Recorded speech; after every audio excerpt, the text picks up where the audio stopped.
Martin Hensley always thought his life would amount to nothing more than a series of delivery routes, a rotating cast of questionable roommates, and enough sarcasm to fill a minor lake. He was fine with it, comfortable even. He'd long ago accepted that his big life moments would be limited to things like winning free nachos at trivia night or finally fixing the leaky faucet in his apartment. Grand adventures? Alien royalty? Forget it.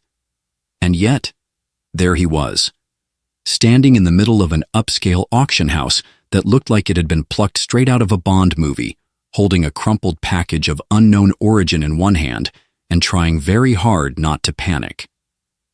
His audience consisted of 3 impeccably dressed bidders glaring at him like he'd spilled coffee on their priceless rugs, a receptionist who was clearly regretting letting him in, and, most distressingly, a tall, striking woman in an understated silver cloak who had been staring at him with unnerving intensity for the past 5 minutes. It all started that morning when Martin's boss, a perpetually frazzled man named Jerry, threw an unmarked package into Martin's hands and barked, "You've got one more stop, and try not to embarrass the company this time, okay?" "I didn't embarrass anyone," Martin had replied, offended. The guy laughed. "Calling a billionaire's yacht a floating tax dodge isn't customer service, Martin," Jerry had snapped. "Accurate, though," Martin muttered under his breath, but he didn't press his luck. Jerry's patience with him was as thin as the tread on Martin's sneakers. The address turned out to be the high-end auction house he was now standing in, delivering what looked suspiciously like a high-security package. He didn't ask questions. It was one of those places where questions weren't welcome. All he had to do was hand it off, sign the receipt, and leave. Simple. Except nothing was ever simple when Martin was involved. After awkwardly waiting by the receptionist's desk for someone to collect the package, his natural urge to fill the silence with bad jokes kicked in. "So, do you guys sell anything I could afford? Or is it all $1,000,000 knickknacks? Like, got any used toasters or—" The receptionist didn't even blink. "We sell only the rarest and most valuable artifacts in the galaxy." "Artifacts, huh? Cool. So, like, alien stuff?" "Yes." Martin froze mid-grin. "Wait, seriously?" Before he could process what he'd just heard, one of the bidders, a pompous-looking man with a suit so sharp it could probably cut glass, strolled over and sniffed disdainfully at Martin's scuffed jacket and perpetually messy hair. "What's this? Another Earthling delivery boy?" Martin smiled nervously, gripping the package a little tighter. "Yep, that's me, Earthling delivery boy, here to ruin your day. Nice to meet you." The man sneered. "Do you even know where you are? This auction is for the most discerning collectors in the galaxy, not whatever you are."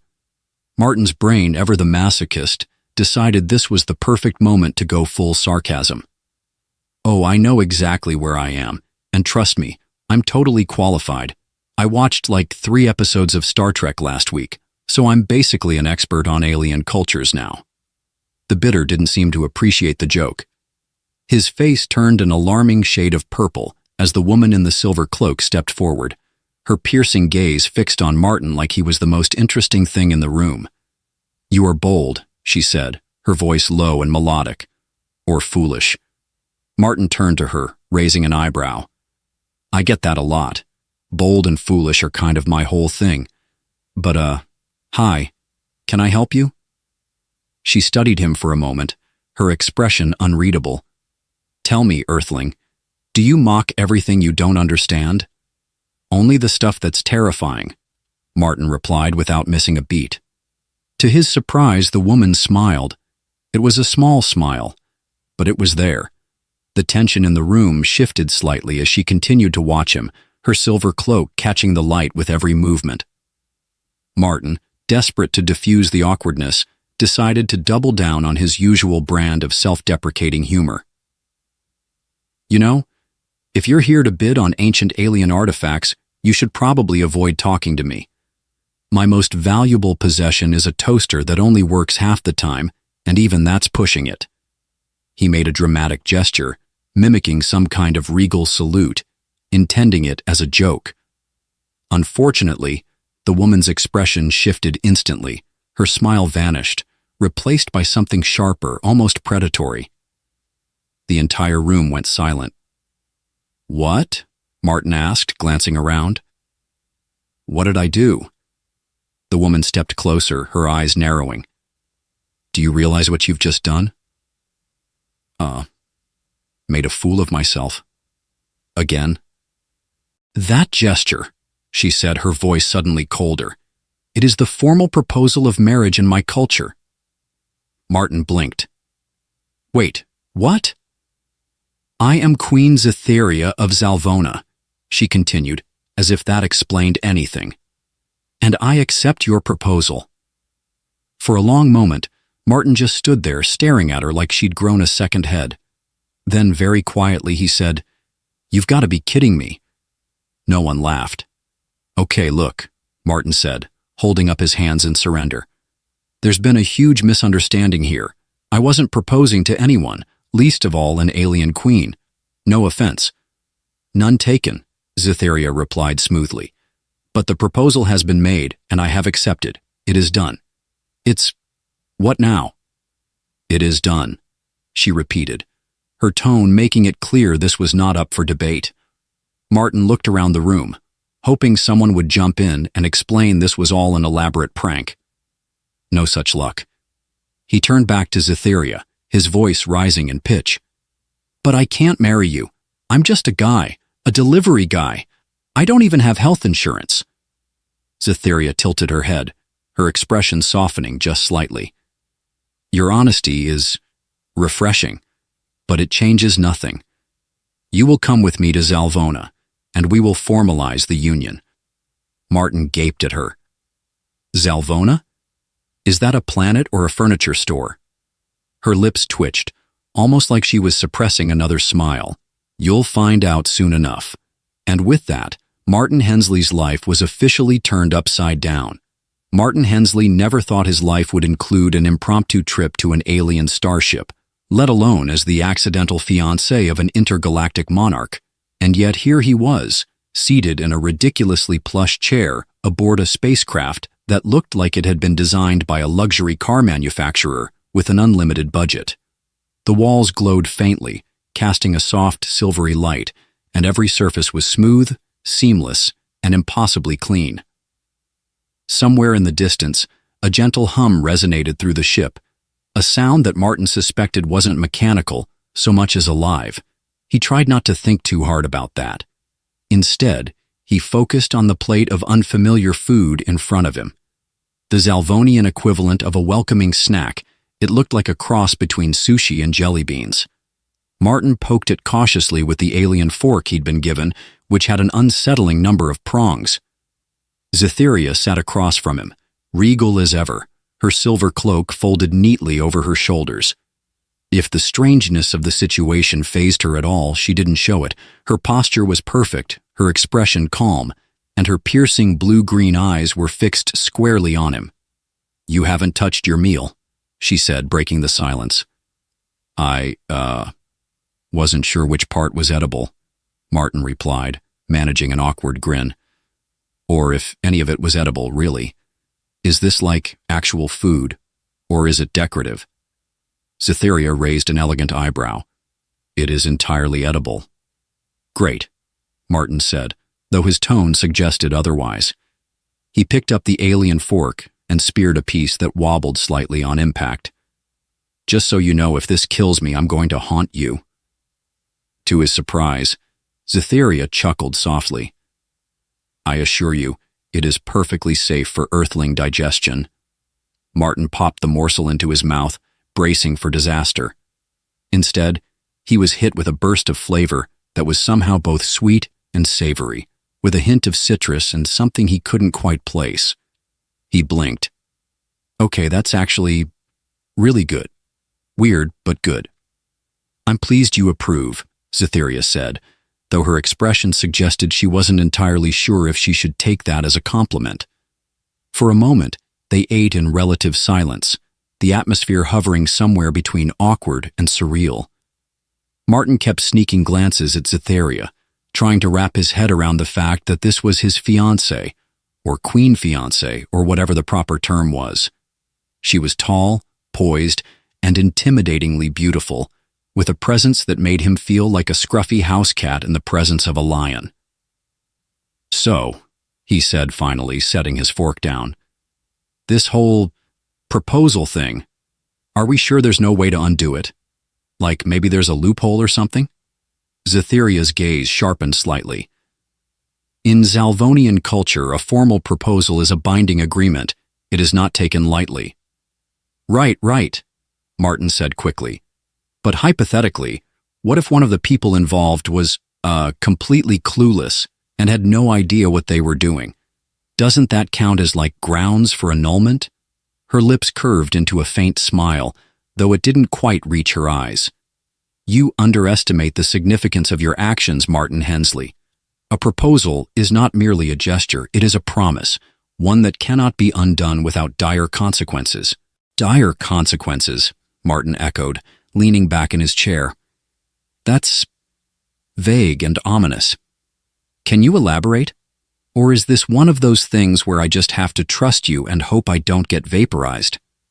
"Your humor is peculiar," Zetheria said, tilting her head slightly. "But it is not without merit." Thanks," Martin said, scratching the back of his neck. "I think?" She studied him for a moment, her expression softening. "I understand this is overwhelming for you. It is not customary for an earthling to be thrust into such a role, but you have shown courage, however unintentional it may have been. That is not something to be dismissed." Martin blinked. "Courage? Me? I think you've got the wrong guy. I'm just a delivery driver who can't keep his mouth shut." "And yet, here you are," Zetheria said simply. Martin opened his mouth to respond, but before he could, a soft chime echoed through the room. Zetheria's attention shifted to the far wall, where a translucent panel flickered to life, displaying a series of intricate symbols that Martin couldn't begin to decipher. "Ah," she said, rising gracefully to her feet. "We are nearing Zalvonian space. It is time for you to prepare." "Prepare for what?" Martin asked, his stomach sinking. "To meet the royal court," Zetheria replied, as though it were the most obvious thing in the world. Martin groaned, slumping back in his chair. Of course, the royal court, because this situation wasn't stressful enough already. Zetheria regarded him with an expression that was equal parts amusement and pity. "You may wish to reconsider your choice of attire," she added, gesturing subtly to his rumpled jacket and faded jeans. Martin glanced down at himself and sighed. "Yeah, I figured. Got a royal wardrobe lying around somewhere. Maybe something in my size?" Zetheria's lips twitched, and for the briefest moment Martin could have sworn she was trying not to laugh. "Follow me," she said, turning toward the doorway. He hesitated for a moment, then got to his feet and followed her, muttering under his breath, "Worst engagement ever." The rest of the journey passed in a blur of confusion, mild panic, and far too many shiny corridors. By the time they reached Zalvona, Martin's nerves were shot, and he was starting to regret every decision that had led him to this point. The ship descended smoothly onto a massive landing platform that glittered like polished obsidian. Outside, Martin caught glimpses of towering spires, floating gardens, and a sky that shimmered with colors he didn't have names for. "Welcome to Zalvona," Zetheria said, her tone carrying a hint of pride. Martin stared out the window, his jaw hanging open. "It's beautiful." "It is my home," Zetheria said simply. Before Martin could respond, the ship's doors opened, and a flood of alien figures awaited them. Some were humanoid, others less so, and all of them were dressed in elaborate, shimmering garments that made Martin feel even more out of place. As they stepped out onto the platform, the crowd parted to reveal a trio of stern-faced advisors. The one in the center, an older man with silver hair and an air of authority, stepped forward and bowed. "Your Majesty," he said, his voice smooth and formal. "We have been awaiting your return." His gaze flickered to Martin, and his expression shifted ever so slightly. somewhere between disbelief and disdain. "And this," the advisor added, "must be the Earthling." Martin gave an awkward wave. "Hi. Yep, that's me, the Earthling. Nice to meet you." Cytheria's voice was calm but firm as she addressed her advisors. "Prepare the court. There is much to discuss." As they moved forward, Martin leaned closer to Cytheria and whispered, "Just so we're clear, I'm probably going to embarrass you. A lot." To his surprise, she smiled. "I would expect nothing less." Martin Hensley's first impression of the Zalvonian royal court was that it looked like the universe's fanciest aquarium had decided to host a political summit. The grand hall where he stood stretched impossibly high, its walls a kaleidoscope of swirling lights and colors that gave the impression of being submerged underwater. Massive crystal columns shimmered in shades of blue and gold, casting a soft glow on the ornate floor beneath his feet. Around him, dozens of alien dignitaries, courtiers, and guards moved with a precision that made Martin feel like he was crashing an event way out of his league. Which, to be fair, he absolutely was. The courtiers were dressed in outfits that seemed to defy both gravity and good taste, with layers of flowing fabric, glowing jewels, and metallic accents that shimmered with every movement. Martin, in stark contrast, had been outfitted in what Cytheria had assured him was a formal Earthling-inspired ensemble. To Martin, it looked like a mix between a tuxedo and something a space wizard might wear. The long dark coat trailed behind him like a cape, and the intricate silver embroidery on the lapels made him feel like he'd wandered onto the set of an intergalactic fashion show. He wasn't sure if it made him look dignified or ridiculous, but either way, it didn't matter. The moment he stepped into the hall beside Cytheria, every pair of eyes, or equivalent sensory organs, turned to him. Hi," Martin said, giving a small, awkward wave. The room remained utterly silent. Cytheria, ever composed, stepped forward and addressed the gathered crowd. "Honored members of the court," she began, her voice clear and commanding, "I return to you with unexpected news. By the customs of our people, I have accepted a formal proposal of union. Allow me to introduce my chosen consort, Martin Hensley of Earth." The silence that followed was so intense, Martin could have sworn he heard his own heartbeat. Then, all at once, the room erupted into a cacophony of voices. Some of the courtiers seemed outraged, others merely bewildered. A few, to Martin's relief, appeared amused, though whether that was at his expense he couldn't tell. The same advisor who had greeted them at the landing platform, a tall, stern man named Varen, stepped forward, raising a hand to quiet the room. The crowd's voices fell to murmurs as he addressed Cytheria. "Your Majesty," Varen said, his tone measured but clearly skeptical, "if I may speak candidly, this Earthling does not appear to understand the gravity of his position. Are we to believe that this—" He paused, as if searching for the least insulting term. "Individual is to stand beside you as consort and potential co-ruler?" "Potential what now?" Martin blurted out, his voice rising in panic. He turned to Cytheria. "You didn't mention anything about co-ruling. I thought this was more of a ceremonial thing, like, hey, look, I'm married to a queen, but I still get to go home and binge-watch TV." Cytheria's lips twitched, the faintest hint of a smile threatening to break through her otherwise stoic expression. "As my consort, you will, in time, share certain responsibilities. It is not merely ceremonial." Martin stared at her, his brain struggling to process the words. "You've got to be kidding me." "I assure you," Cytheria said, her tone calm, "I am not."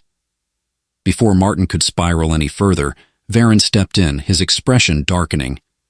"Your Majesty," he said, "this matter cannot be decided so lightly. The court must deliberate. The future of Zalvona is at stake, and we cannot afford to take unnecessary risks." Martin felt a pang of relief. Finally, someone was talking sense. "Yes, deliberate. Take all the time you need. Weeks, months, years even. No rush." The crowd erupted into murmurs again. and Cytherea raised a hand to silence them. "The court may deliberate," she said firmly, "but know this. The decision has been made. Martin Hensley is my chosen consort, and I will not entertain challenges to his place at my side." Her words hung in the air like a thunderclap, and the room fell silent once more. Even Varen looked momentarily taken aback, though he quickly masked it with a curt nod. "As you wish, Your Majesty," he said, though the tension in his voice was unmistakable. The formalities concluded, Cytherea turned to Martin and gestured for him to follow her. Relieved to escape the oppressive stares of the court, Martin trailed after her as they exited the grand hall and entered a quieter, more private corridor. "Okay," Martin said as soon as they were alone. "I know I've said this like 10 times already, but what the hell is going on?" "You are fulfilling the role of my consort," Cytherea replied, her tone matter-of-fact. "Yeah, I got that part," Martin said. "But why me? I mean, there's got to be a ton of eligible alien bachelors out there who would kill for this job. Why not pick one of them?" Cytherea stopped walking and turned to face him. "Do you truly believe this is a role anyone would desire?" Martin hesitated, caught off guard by the sudden intensity in her voice. "Well, yeah. You're a queen.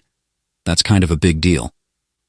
"Being queen is not a privilege," Cytherea said quietly. "It is a duty, a burden, and those who stand beside me must bear it as well." Martin frowned, unsure how to respond. He'd always thought of royalty as glamorous and exciting, the kind of life most people could only dream of, but the look in Cytherea's eyes told a different story, one of weight and isolation that he couldn't begin to understand. "Okay," he said after a moment, "but that still doesn't explain why me. I'm just a guy. I'm not special or brave or, well, anything really. I'm the furthest thing from a royal consort you could possibly find." Cytherea's expression softened, and for the first time Martin saw a hint of vulnerability beneath her composed exterior. "You underestimate yourself," she said. "When you proposed, intentionally or not, you showed courage and sincerity, qualities that are far too rare in those who seek power." Martin snorted. "Yeah, well, don't get used to it. Most of the time, I'm more of a run away and make bad jokes kind of guy." Cytherea's lips curved into a small, almost reluctant smile. "Perhaps, but you are here nonetheless, and that, Martin Hensley, is more than enough for now." Her words lingered in the air as they continued down the corridor, the silence between them surprisingly comfortable. For the first time since this whole ordeal began, Martin felt a flicker of something he couldn't quite name, something that felt almost like hope. Maybe, just maybe, he could survive this after all.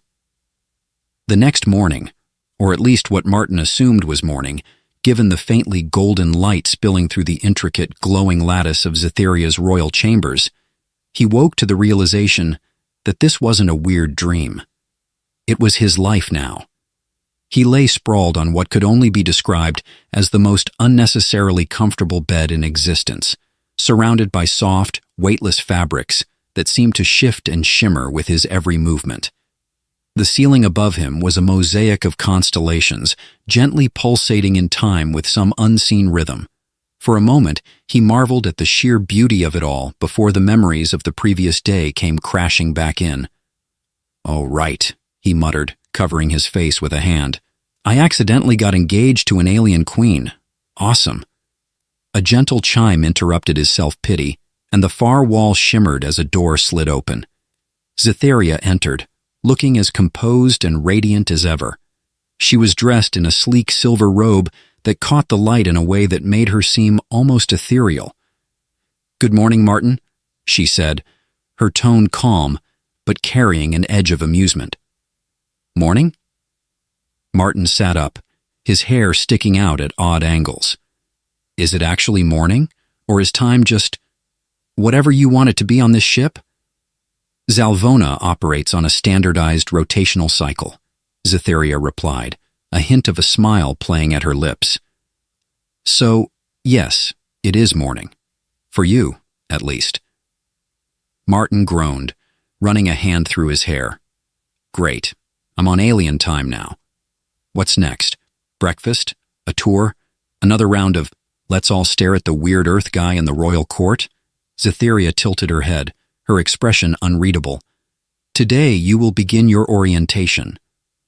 Orientation? Martin repeated, frowning. That sounds suspiciously like school. Please tell me I don't have to do homework. Not quite, Cytherea said, her tone betraying a flicker of amusement. It is customary for new consorts to undergo a period of instruction. You must learn our culture, our traditions, and your responsibilities. Martin sighed, flopping back onto the bed. Fantastic. Alien etiquette lessons. Just what I always wanted. Cytherea stepped closer, her gaze softening. I understand this is difficult for you, but it is necessary. The court is watching closely and your actions reflect upon both of us. Martin propped himself up on one elbow, studying her. For all her poise and confidence, there was something in her voice, a trace of vulnerability she was trying to hide. Okay, he said after a moment. Fine, I'll do the orientation thing, but only because you asked nicely. Cytherea arched an eyebrow. I was not aware I had asked. Yeah, well, you've got that whole regal please do this or I'll disintegrate you vibe going on, Martin said with a grin. It's very convincing. To his surprise, Cytherea chuckled softly. Your humor is unique, Martin Hensley. Unique good or unique bad? He asked. She didn't answer directly, but the faint smile on her lips was enough. The orientation began in a room that looked like the offspring of a library and a hologram factory. Shelves of glowing crystalline tablets lined the walls, while floating displays projected scenes of Zalvonian history, culture, and, of course, etiquette. Martin sat at a sleek, curved desk, staring blankly at a holographic instructor who looked like someone had crossed an owl with a jellyfish. The instructor's voice was deep and melodic, but the content was, in Martin's opinion, mind-numbingly dull. And so, the instructor droned, the ceremonial bow must be executed at a precise angle of 32 degrees to convey the appropriate level of respect. Martin yawned, his head drooping. 32 degrees, got it. Super important. Can't have anyone thinking I'm disrespecting their bow angles. Martin, Cytherea said sharply, seated beside him. Pay attention.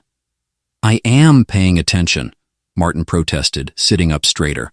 Look, I even wrote it down.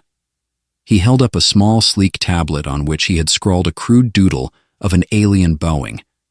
Cytherea gave him a withering look. Okay, fine, Martin muttered, setting the tablet down. But seriously, do I really need to know all this? Can't I just, wing it? Smile, shake hands, nod a lot? That usually works. Your actions have far-reaching consequences, Cytherea said, her tone firm. Every gesture, every word will be scrutinized. If you are not careful, you could inadvertently insult an entire delegation. Great, Martin said, slumping in his seat. No pressure or anything. The holographic instructor continued, launching into an explanation of Zalvonian dining customs. Martin tried to focus, but his mind kept wandering. He glanced at Cytherea, who was listening intently, her expression calm but focused. You really take this stuff seriously, huh? Martin said quietly. It is my duty, Cytherea replied without looking at him. Yeah, I get that, Martin said. But don't you ever, I don't know, wish you could just be normal for a day? No rules, no court, no responsibilities? Cytherea hesitated, her gaze flickering toward him. For a moment she seemed on the verge of saying something, but then she shook her head. Wishing does not change reality. Martin frowned. Maybe not, but it helps. You should try it sometime. She didn't respond, but the brief flicker of emotion in her eyes told him he'd struck a nerve. By the time the session ended, Martin's brain felt like it had been put through a blender. He staggered out of the room, rubbing his temples. I don't know how you do this every day, he said to Cytherea. It is not easy, she admitted, but it is necessary. Yeah, I'm starting to pick up on the theme here, Martin said. Necessary is basically your motto, isn't it? She gave him a sidelong glance. And what would your motto be, Martin Hensley? He grinned. Probably something like, when in doubt, make a joke and hope for the best. To his surprise, she laughed, a genuine melodic sound that seemed to catch even her off guard. Well, she said after a moment, I suppose there are worse mottos. As they walked back to their chambers, Martin felt a small but significant shift in the air between them. For all her regal composure, Cytherea was starting to let her guard down. Just a little. And for the first time, Martin began to wonder if maybe, just maybe, he could survive this crazy situation after all. Martin had always thought of formal dinners as stuffy affairs, the kind of events where people wore uncomfortable clothes and ate food so tiny it might as well be a garnish. The Zalvonian equivalent, however, was an entirely different beast. He stood at the entrance of the grand feasting hall, gaping at the spectacle before him. The room was enormous, shaped like an elongated oval with tiered platforms that descended toward the center, where a glowing crystalline table stretched endlessly, lined with alien dignitaries. Above them floated orbs of light that pulsed softly, casting a golden hue across the hall. The air was filled with the hum of conversation, the occasional sharp trill of laughter, and the faint aroma of something that smelled suspiciously like roasted marshmallows. At first glance, the food seemed relatively normal, fruits, meats, and drinks in various colors and forms. Then Martin noticed one of the dishes appeared to be wriggling. Please tell me that's not alive, he whispered to Cytherea, who stood beside him, regal and composed as ever. It is not, she said simply. That's not as reassuring as you think, Martin muttered, adjusting the high collar of his formal outfit. This one had even more embroidery than the last, and he felt like a walking piece of abstract art. The two of them began descending the steps, drawing the attention of the entire room. Conversations paused, and dozens of eyes, or their alien equivalents, fixed on them. Martin felt like a bug under a magnifying glass. Is it just me, or do these people always stare like they're trying to figure out if I'm edible? He asked under his breath. Perhaps they are, Cytherea replied, her tone neutral. Martin shot her a look. Was that a joke? Did you just make a joke? Of course not, she said smoothly, but the faintest twitch of her lips betrayed her amusement. They reached the central platform, where Varen awaited them, his expression as stern as ever. The advisor had an uncanny knack for looking like he was perpetually disapproving of something. Your Majesty, Varen said, bowing deeply to Cytherea before glancing at Martin. His bow to him was significantly shallower. I trust your consort is prepared for the proceedings? Define prepared, Martin said, earning a sharp glance from Cytherea. He is as prepared as he needs to be, Cytherea said smoothly, stepping forward to take her place at the head of the table. She gestured for Martin to sit beside her. As Martin settled into his seat, he noticed the dignitary across from him, a tall insectoid being with multifaceted eyes and delicate spindly limbs, watching him with an intensity that made his skin crawl. He offered an awkward smile and a small wave. The insectoid tilted its head, then made a clicking noise that Martin could only hope wasn't an insult. What do I do if I offend someone? Martin whispered to Cytherea as plates of food began materializing before them, transported by hovering trays. You will not offend anyone if you simply follow my lead, she replied. Martin snorted. Yeah, that's going to work great. I'm the guy who accidentally proposed to you by trying to make a toast. Cytherea gave him a sidelong glance. It is an unusual situation, she admitted. Unusual? Martin said, raising an eyebrow. That's putting it lightly. This is intergalactic level awkward. Their conversation was interrupted as Varen stepped forward to address the gathered guests. Honored dignitaries, esteemed members of the court, he began, his voice carrying easily across the hall. We are gathered here tonight to celebrate the union of our queen with her chosen consort. Martin winced as a murmur rippled through the crowd. The words chosen consort seemed to spark a mix of curiosity, skepticism, and, he was pretty sure, thinly veiled amusement. Great, he muttered under his breath. I'm the main course of the evening. Silence, Zytheria whispered sharply. Varen continued, his tone formal and deliberate. As is tradition, the consort must participate in the rite of concordance, a ceremony symbolizing unity and mutual understanding between worlds. Martin froze. The what now? Zytheria turned to him, her expression unreadable. It is a simple ritual. You will address the court and answer a single question posed by a representative of the dignitaries. Address the court? Martin hissed. I didn't sign up for a public speech. It is customary, Zytheria said. Martin groaned, slumping slightly in his seat. Of course it is. What's the question? It will depend on the representative, Zytheria said, her voice calm but firm. You must respond honestly and with confidence. They will be judging your character. Martin let out a soft, nervous laugh. Oh, good. No pressure. As Varen finished his introduction, an elder Zalvonian dignitary rose from the far end of the table. The representative was a striking figure, with a tall, willowy frame and robes that shimmered like starlight. Their voice, when they spoke, was melodic yet commanding. Consort of the Queen, the dignitary said, their glowing eyes fixed on Martin. What do you believe is the most important quality in a ruler? Martin blinked. The question hung in the air, heavy with expectation. He glanced at Zytheria, who gave him a barely perceptible nod, urging him to answer. His mind raced. Honesty, strength, intelligence. What did they want to hear? But then, as he looked around the room, at the skeptical stares, the murmured whispers, and even Zytheria's carefully composed mask, he realized something. They didn't want to hear the right answer. They wanted to hear his answer. Martin took a deep breath, standing and addressing the room. I think, he began, his voice steadier than he expected, the most important quality in a ruler is knowing that you don't have all the answers. A murmur rippled through the crowd, but he pressed on. Look, I'm not a ruler. I'm just a guy who stumbled into this whole thing by accident, but I think what makes a great leader is realizing that you can't do it alone.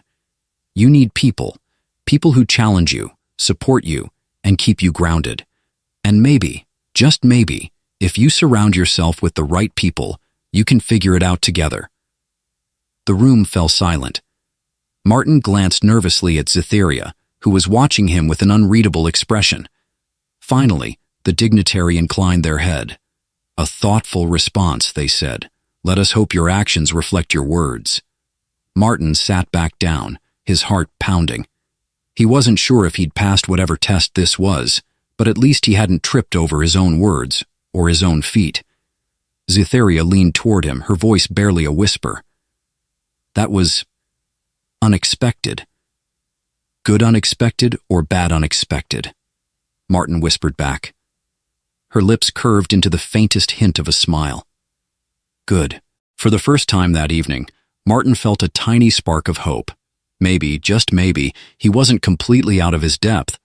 The first thing Martin learned about intergalactic diplomacy was that it was mind-numbingly boring. The second thing he learned was that boring didn't mean easy. He sat in a grand chamber known as the Hall of Concord, surrounded by delegates from over a dozen different species, each more bizarre and intimidating than the last. The room itself was a marvel of alien design, gleaming metallic walls adorned with pulsating glyphs, ceilings that stretched impossibly high, and a central dais that shimmered with a constant holographic projection of the Zalvonian galaxy. Martin shifted uncomfortably in his seat. His formal robes, while slightly less ostentatious than before, still felt like they'd been designed by someone with a vendetta against comfort. Am I supposed to understand any of this? He whispered to Zytheria, who sat beside him, her posture impeccable and her expression unreadable. No, she replied quietly, her eyes fixed on the proceedings. Your role is to observe and learn. Great, Martin muttered, Observing is my favorite. The meeting was in full swing, with various delegates taking turns to address the room. Martin struggled to keep track of who was who. There was the towering, crystalline entity whose voice sounded like a wind chime caught in a storm, the small rodent-like diplomat who spoke in rapid-fire bursts, and the amphibian-like figure whose words were translated by a hovering sphere. Every now and then, Zetheria would lean toward him and offer a brief explanation. "They are discussing trade agreements," she said at one point. "Specifically, the regulation of starship fuel exports in the Talthir sector." Martin blinked. "That's what they're arguing about? Fuel exports?"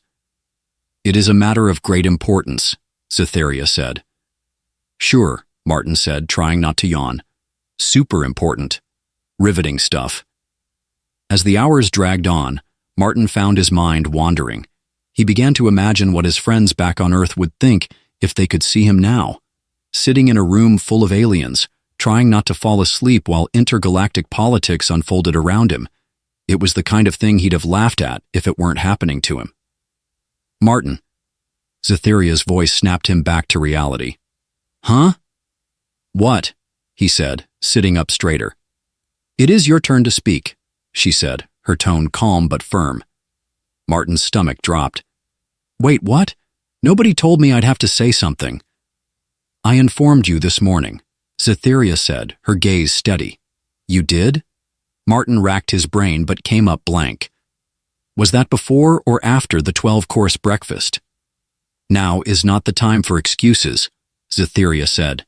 "You will address the delegates and reaffirm your commitment to the principles of unity and cooperation." Martin stared at her. "Reaffirm my what now?" Before he could protest further, all eyes in the room turned to him. The murmurs quieted, and an expectant silence fell over the chamber. Martin stood slowly, trying to ignore the way his palms were sweating. His mind raced for something, anything, to say that wouldn't make him look like a complete idiot. Hi," he began, his voice echoing slightly in the vast chamber. "I'm Martin. You probably already know that, though. Kind of hard to miss the new guy, right?" A few of the delegates exchanged puzzled looks while others leaned forward, clearly intrigued. "Anyway," Martin continued, "I just wanted to say that, I'm honored to be here. Really. I mean, this is all pretty overwhelming, to be honest. Back on Earth, the biggest thing I had to deal with was deciding whether to get fries or onion rings with my burger." A ripple of amusement spread through the room. Zetheria shot him a warning glance, but Martin pressed on. "But seriously," he said, his tone softening, "I get that this isn't just about me. It's about all of us. Different worlds, different cultures, trying to find a way to work together. And I don't know much about intergalactic diplomacy, but I do know that cooperation isn't easy.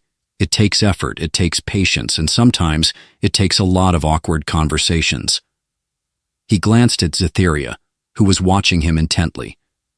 "But it's worth it," Martin said, "because when we work together, we're stronger, and honestly, I think that's pretty amazing."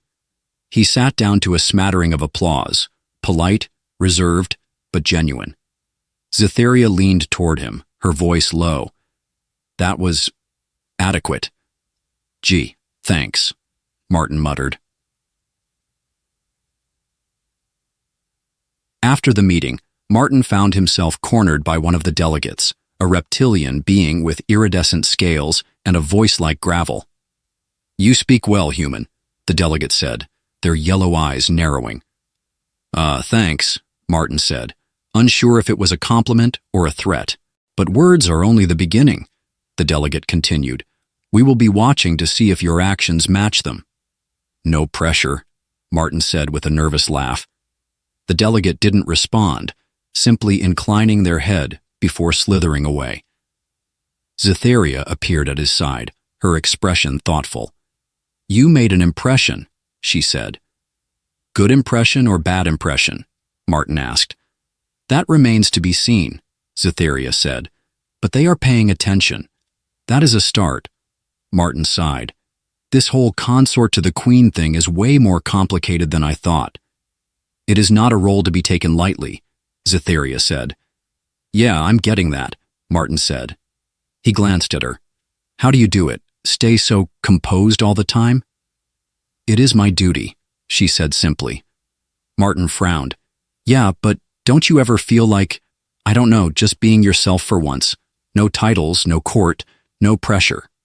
Cytherea hesitated, her gaze distant. That is not a luxury I can afford. Martin was about to respond when Varen appeared, his expression as severe as ever.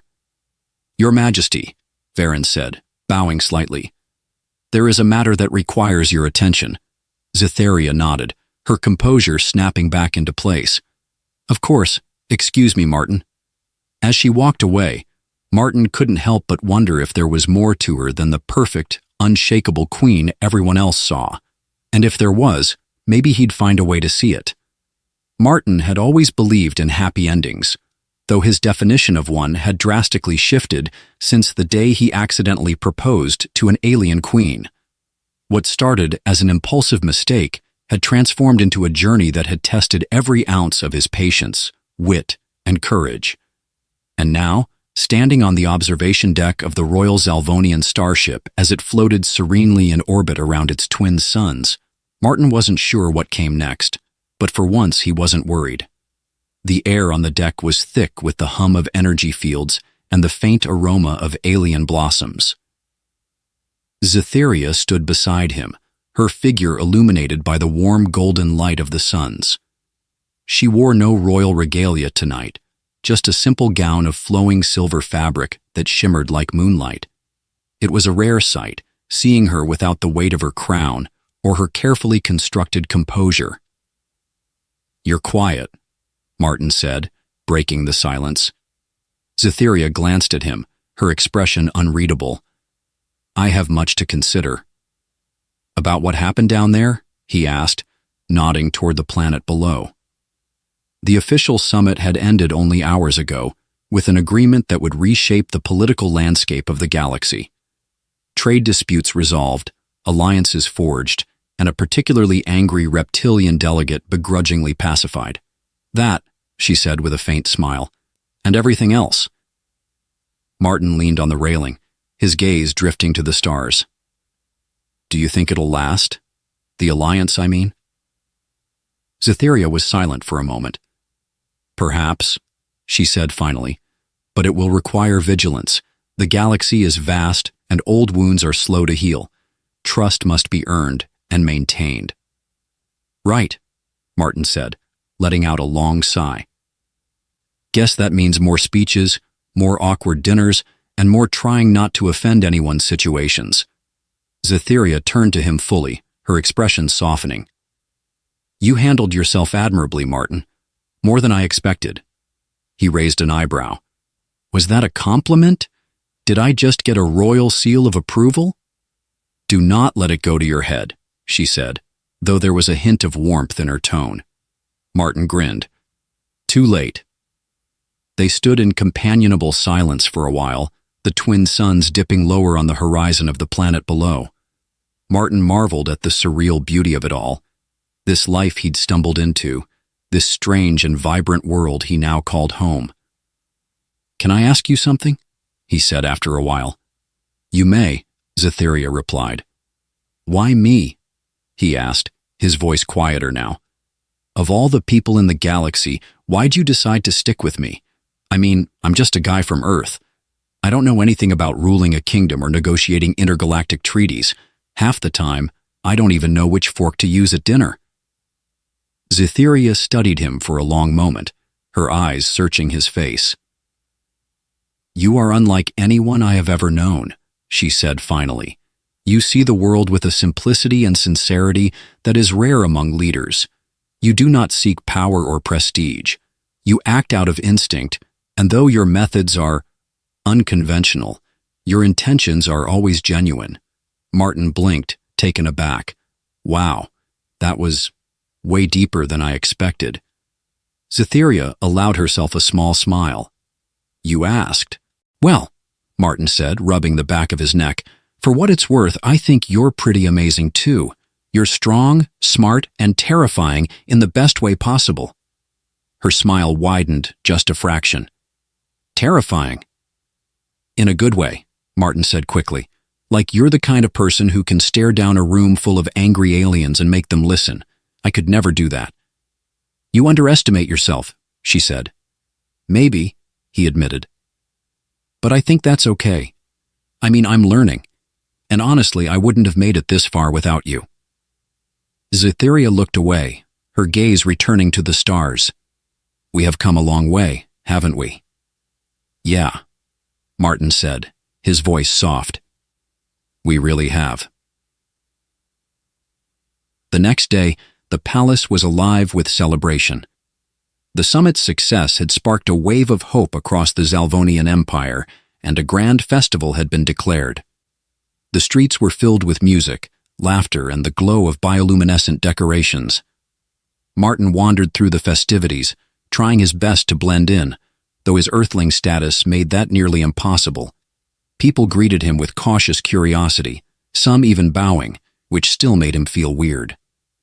He spotted Cytherea near the central plaza, surrounded by a crowd of admirers and officials.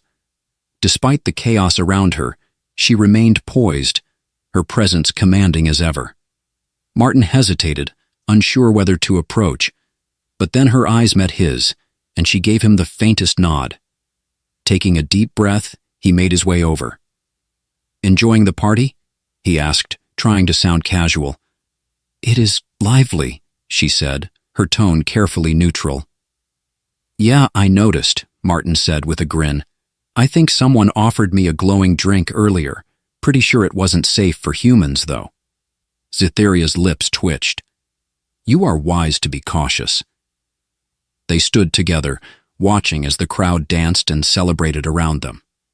So, Martin said after a while, what happens now?